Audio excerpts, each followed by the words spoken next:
Hi, welcome to my channel. This is Astro Journey UK. I've been in astrophotography pretty much for about a year now, and so I thought I'd take this opportunity to just go through my images, talk about my experiences and what I've been up to for the past year.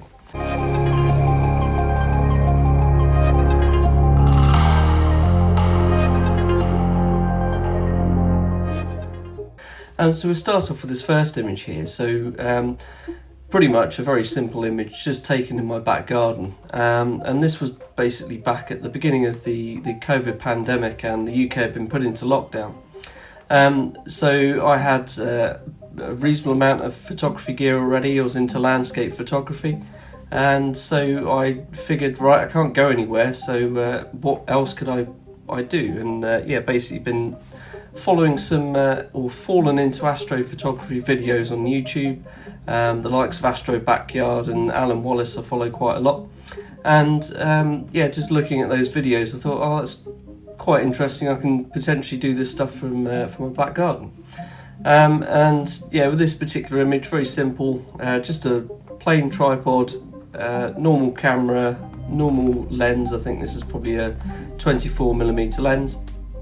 Just pointed it to the sky with a small amount of trees for vague foreground interest. And I think the thing that really sort of stood out for me for this particular image was just the sheer number of stars that I could capture in this particular image. I think this is something like sort of ISO 1600, and the shutter was open probably for about sort of 10 to 20 seconds basically. And really quite liked it, and that's kind of what got me interested into this. So a little bit later on, maybe a month on from there, I think it was, able to venture a little bit further then, and I went out to the Peak District for an evening. The aim here was to take a picture of the Milky Way, and I'd used an app called Photo Pills to kind of plan where the Milky Way was going to sort of, or the core of the Milky Way was going to be, and how it would kind of work through the sky, and thought I'd found somewhere that was a vague, interesting sort of foreground location, but in the end it didn't end up that way. I think the take home from this was that being out in the middle of nowhere in the dark can be a bit sort of unnerving at the end of the day. There were some strange noises that evening. I thought it might have been some fishermen or something like that, but I think it ended up turning out to be maybe some snoring sheep or something. Some very strange noises, but I don't think they were human. So far all of the work that I'd done to this point was just with a standard tripod, a standard camera, not modified in any way, shape or form. Realised that if I wanted to get into deep sky astrophotography, then I should get an equatorial mount. And I sort of looked between this one, I think the Ioptron was another brand, and just settled on this one. It looked like it covered pretty much everything that I would want or I would need. This is the Pro Pack that comes with the extra counterbalance weight. This has done me quite well, to be fair. It takes 4 AA batteries that you put in the top. So that kind of moved on to my first sort of deep sky astrophotography. I think this is one of the first images, but I don't think it was the first. But I remember sort of taking, I think it was this actually. I tried to take an image of the North American Nebula, and I think the very first image I took, I completely missed it entirely. I was expecting to see some kind of red coming from the image and the area of the sky, and I might have got a bit of it, but I certainly didn't get the target. And that was always the struggle with doing deep sky astrophotography when you've not got sort of computerized go-to mounts. You've got to point the camera exactly where you need to point it. You've got to star hop, and you've got to understand the night sky and where everything is. So I think this is a reprocessing attempt of my original data, and it just got some really sort of strange patterns with stars, and and a lot of red stars, and just generally a lot of stars. And my post-processing has come along a long way since then. I don't think I took any, well, I didn't take any flat frames of this, certainly didn't take any darks, and this was basically just a stacked image of the light frame. So this next image, I think everyone will probably know what this is. This is Andromeda, and this was my first attempt at taking M31. And again, sort of stacked images. I don't think there's really that much integration time in here. At most it was probably about 20 or 30 minutes or something like that. And I think that's another thing that I've learnt along the way as well, is the more time that you put into an image, the number of exposures and integration time and exposure time, you should really be aiming for hours rather than minutes in order to be able to extract as much detail as possible. This next image of the moon that I took, this is a composite image of two different images of the moon, and it basically just experimenting with sort of post-processing in Adobe Photoshop, trying to sort of get a bit more of an HDR type image out of the moon that I took. And this was taken again with a stock DSLR, with I think my Sigma 170 or 150 to 600 millimeter lens. Another thing from my first year is what a great year from a comet perspective to get into astrophotography. This was again fairly early on I think this is around June, July time. I can't quite remember when Comet Neowise came by, but the fact that this fantastic opportunity to be able to image a comet passing by us. I think I was always hoping to head out to Wales or somewhere like that, but yeah, this is just taken just outside of where I live. So this sort of self-portrait was taken again, me trying to sort of capture the Milky Way and the Milky Way core. This was taken around about sort of July type time. Fantastic opportunity where things were relaxed a little bit more, and went down to see some family on the south coast. I was hunting for somewhere that was fairly dark and thought, well, maybe Beachy Head will work, and it turns out that a number of astrophotographers actually go there as well, and there are a couple of people out there with telescopes. Taken on the same evening as this is the Lagoon Nebula. So I'd already astro modified my own camera, and there's a link to what I did on my blog. So I had an old Canon EOS 50D that I basically sort of found some instructions online about what I needed to do in order to take that camera apart and remove the IR UV filter, I think it is, in front of the sensor. So I did that, and obviously, once you begin to do that, you begin to get an awful lot more of the light into the sensor, and certainly from an HA range perspective. And this is my first attempt, and I was to be fair, I was quite happy with this. Again, not really that much integration time, maybe about sort of 30 minutes again. No dark frames, no flats or anything like that. I'm quite happy. So I think this then jumped from about July to November. I was desperate to get a telescope and do a bit of visual astronomy, just because I'd never experienced or used a telescope before. Some astrophotographers out there definitely mock the visual astronomy community. And to be fair, I've done a bit of visual astronomy, but not an awful lot. I think my passion is in the photography. I originally was going to be buying this new, and because of the supply issues, just couldn't get it, and probably still couldn't get it, and ended up purchasing this second hand, which was quite nice because it came with all of the kit and sort of boxes and things to store the scope in, which otherwise I wouldn't have had. But yeah, really pleased with that, and the fact that I've got a goto mount. And there was an awful lot of learnings from this in terms of one, understanding Newtonian telescopes and collimation, connecting the mount to a laptop and using things like astrophotography tool, and stellarium. Just all of that, working out how it works, how you can connect it, what a meridian flip is, and I still haven't really quite got to grips with that.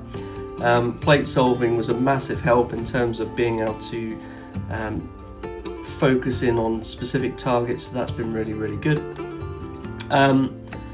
But yeah, there was a massive steep learning curve when picking up a telescope and actually getting involved in that.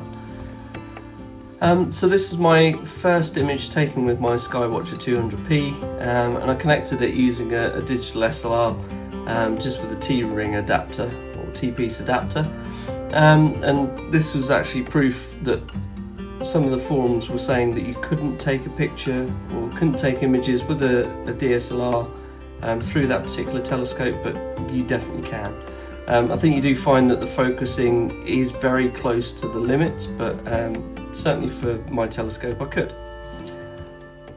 I think after about a month of having it, I decided to make the crazy leap into the world of dedicated astrophotography cameras, and I made the leap into using a mono camera as well. So you can see in here, this is the ZWO ASI 1600mm Pro, and in front of that you've got the electronic filter wheel, which has the 3 narrowband filters of HAS2 and O3, RGB and the luminance filter, and all connected through the camera and into astrophotography tool. I've also got a guide camera as well, the ASI 120mm Mini, which is a brilliant camera for guiding. Well, it's perfect. It's obviously designed for these things as well, screwing straight into the guide scope. And so this was my first image that I took from a narrowband perspective of the Horsehead and Flame Nebula. Again, there wasn't really that much integration time. There's all manner of problems with it, but to be fair, I don't care that there's loads of problems with it. What I like about this is the fact that I've done this and I've achieved this, and I've overcome so many different technological problems in terms of controlling the mount through a laptop, etc., and all of that without anyone really to be able to sort of directly help teach me how to set this stuff up, because again, still in lockdown fundamentally, that it meant that I couldn't really get somebody to sort of stand next to me and say, right, okay, you do this, this and this, and then you'll get a fantastic outcome.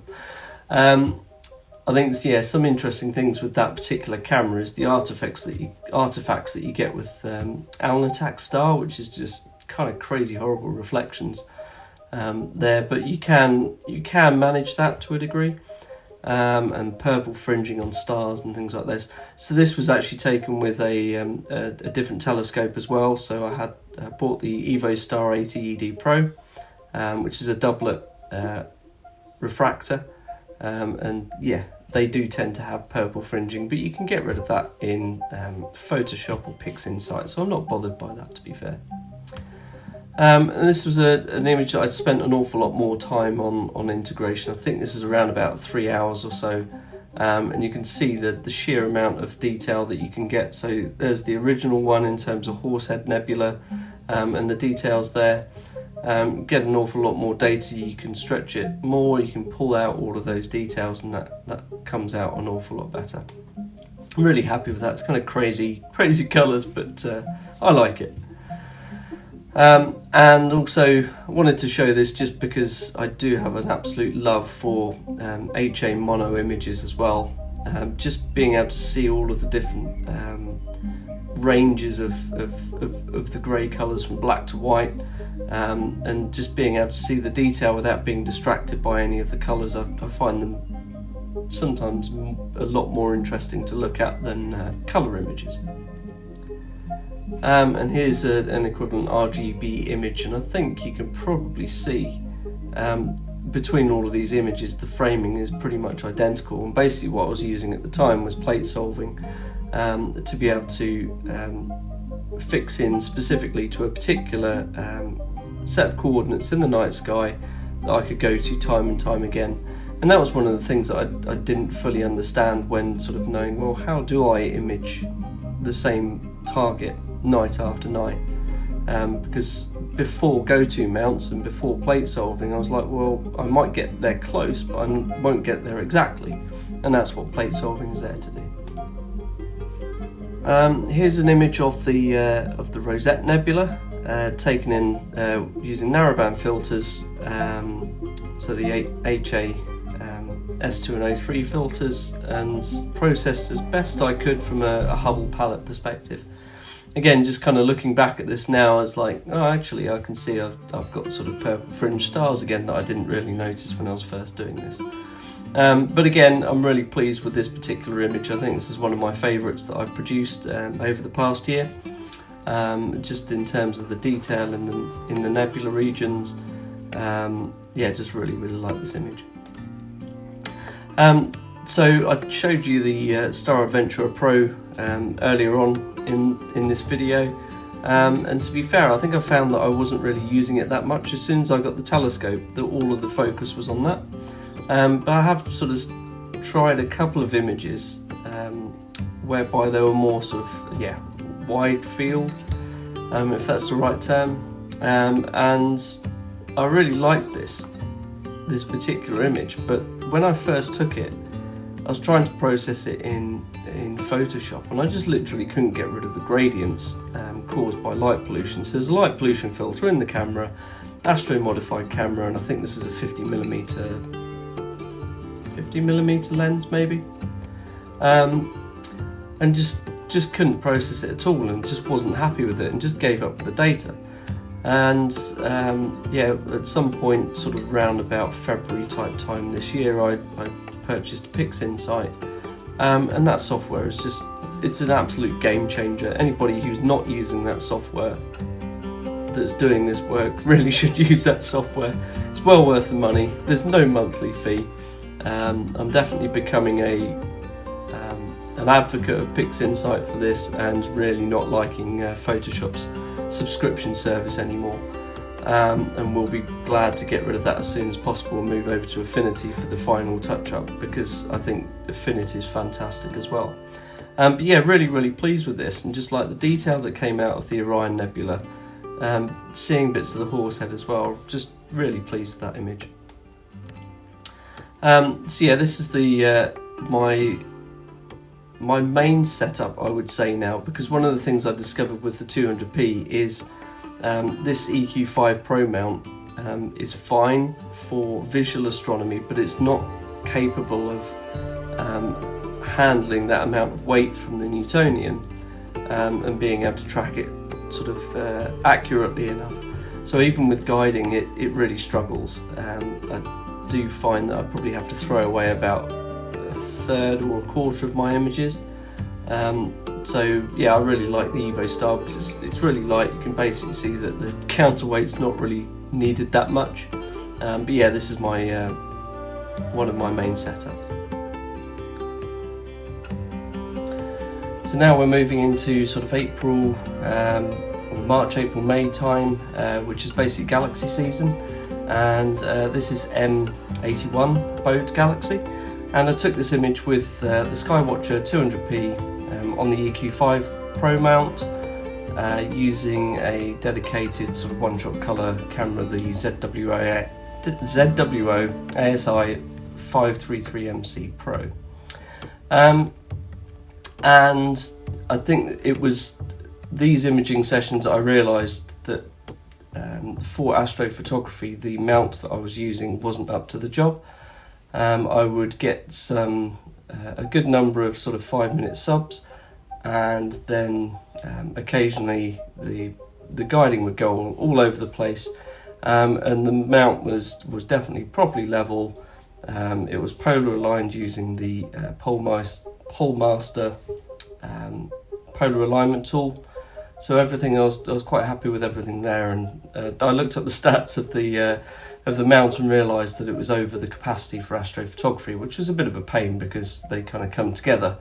But I think the scope is really designed for visual astronomy only, or mainly visual astronomy, not really astrophotography. But quite pleased with this image in terms of the detail that I've managed to sort of pull out of this particular galaxy, and the sort of nebula regions that are kind of glowing there. which, yeah, really like that image. I think this is probably my favourite image from a galaxy perspective. So this is M51 that I took. I think I'll put the stats up on the screen for you. I think this is around about a 3 hour, nearly 4 hour integration time. And yeah, I spent as much time as I could possibly imaging this galaxy or pair of galaxies, fundamentally because, yeah, I was reading that the more time you spend, the better, and so that's what I decided to try and do, was sink as much time as is sensible for one target whilst I'm still trying to find my feet and understand the equipment, and do some deep sky astrophotography of targets that are very, very small and tens of millions of light years away. Here's the pinwheel galaxy. So this was actually, some of these images are actually out of sequence in terms of when I imaged them, but this is one of the first galaxies that I actually ever imaged. I think it was initially when I was imaging the Horsehead Nebula. I think the Horsehead disappeared behind a tree and I had a bit of spare time left over, so I decided to sort of point the scope somewhere else, and really the only other targets that I could kind of get access to that weren't blocked by other trees was the pinwheel galaxy. And my first image was nowhere near as detailed as this, but yeah, it's just really interesting seeing the structure of the galaxy, and the detail that you can get from these. So this is M106, and just a kind of an unusual looking galaxy really. Most of these galaxies are all or around the constellation of Ursa Major, and yeah, I was just, because it was galaxy season, I was just looking in that whole area.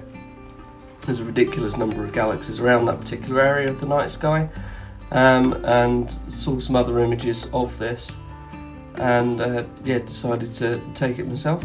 I think this really did need a bit more integration time. Fundamentally, you can kind of see that there's quite a high level of noise in this image, and I think you can actually, with more integration time, pull out a bit more detail from the core of the galaxy there. But overall, I'm still quite happy with that. And I think this was the point that I was getting to the tail end of galaxy season. I think I was galaxied out by that particular point, and just itching to take some images of nebula again. Yeah, so I used this as an excuse to get the Owl Nebula. You've also got M108 there in the top left corner, which I think people call the surfboard.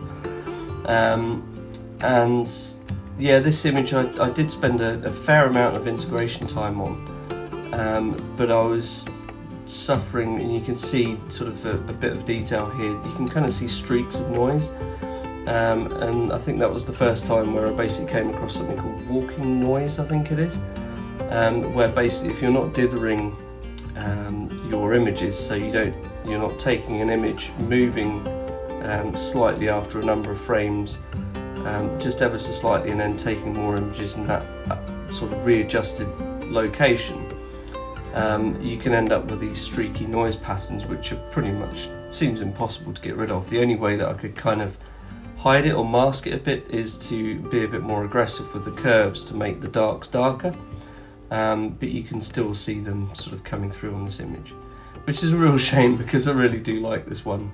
That Owl Nebula is just kind of unlike any other nebula that I've seen to date, and I love the detail in M108 there. And yeah, this is the Needle Galaxy that I took, and I could do with definitely sort of processing this a bit further. You can definitely see some fringing of the stars, but yeah, I really love this galaxy in terms of I think it's a spiral galaxy, but it's edge on, and just sort of seeing a galaxy from that perspective is just quite interesting as well. And there's always, you kind of look around when you're actually post-processing these images, and you can see some other sort of faint smudges that aren't really stars but are other galaxies as well. And it's kind of like, yeah, this is, I can't remember, it's about 30 million light years away or something like that, and then you just sort of see these other galaxies, and they they're even further away. But yeah, still all good part of galaxy season basically. No galaxy season is complete without an image of the Leo triplet. So yeah, I did spend a reasonable amount of time, and I think this is probably one of my best images from galaxy season, to be fair, in terms of the detail that I've got from these three galaxies. Yeah, really do like this. And again, this is with the ASI 533 MC Pro, so you can kind of notice the square format of the images there. But yeah, having that smaller sensor really does help with sort of cropping in and zooming into these galaxies, because they're tiny. Yeah, so sort of back onto galaxy season has finished now. It's kind of getting into May type time, so pretty much this month. And started off with this image because this was the first image that I ever took of the Heart and Soul Nebula using my Astro modified camera and a Canon 70 to 200mm f2.8 standard lens basically. And I think it would be interesting if I actually try and reprocess this again using something like PixInsight to see if I can do a better job. But yeah, this was the first image that I took of the Heart and Soul Nebula, one of the first astro or deep sky images that I've taken, and I was really happy with this. But at the same time, I wasn't, compared to looking at other images. And yeah, I once heard that sort of comparison is the thief of joy, and I need to tell myself to stop doing that, because this is still something that I've taken myself, and this is actually a significant achievement as well, because these things are hard to image. But I wanted to just show this one first, because the next image is an image that I've taken sort of probably about, I can't remember, 9-10 months later. And this is a narrowband image of the bottom of the Heart Nebula, and this area is called the Fishhead Nebula in the sort of upper right corner. And yeah, because I was using my 600mm focal length telescope, the EvoStar 80ED Pro, yeah, I can't get the whole Heart Nebula in. I definitely can't get the Heart and Soul Nebula in. So I had to focus on an area that looked quite interesting. So I spent a couple of nights imaging this, and yeah, quite like the overall image. Shot in narrowband because there was an 80%, almost like full moon probably. Tried to avoid using the oxygen filter because I know that gets impacted more by the night sky. But yeah, with this narrowband, I can image when the moon is out, pretty much. So yeah, really like that image, and I think that's the last image so far, because we've had like weeks and weeks of clouds since then. So yeah, that's the last image I've been able to take. So what I ended up spending my time, where I had a bit of spare capacity, was actually looking at the Hubble data that's freely available to us. You can go to the Hubble Legacy Archive, and I'll link to a video of me processing one of these images. And yeah, there's just crazy detailed high resolution images that you basically get the raw data from the telescope.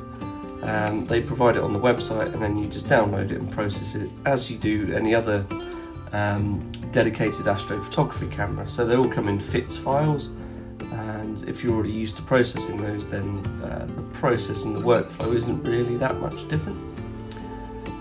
So yeah, this is M51, the Whirlpool Galaxy, and this is a Galaxy ARP273, and it's a pair of sort of interacting galaxies, and just absolutely love this image as well. Just again, taken from the Hubble Legacy Archive, downloaded, processed in PixInsight, and again, sort of in this image, you can see other sort of little galaxies in the background, all dotted around this image as well, and just the sheer beauty of this is just awe-inspiring. So absolutely love this image.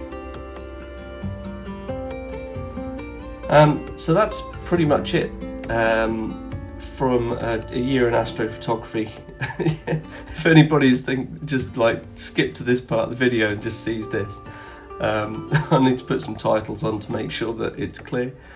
But yeah, it's just been a really good, challenging, frustrating, but rewarding year, basically.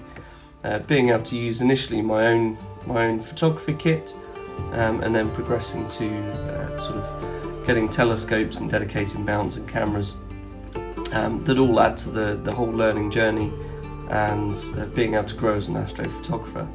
And also, yeah, definitely want to thank all of the people on the Instagram community for providing loads of support and encouragement. I'll link to them in the description because I'm not going to remember all of their specific names from an Instagram perspective, so yeah, I'll link to them and you can go and follow them there. And also thank you everybody else who has subscribed to my videos. Really appreciate your support.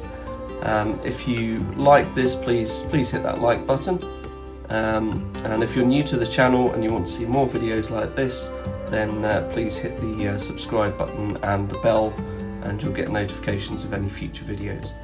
So I'll leave it at that. Thank you very much, and clear skies.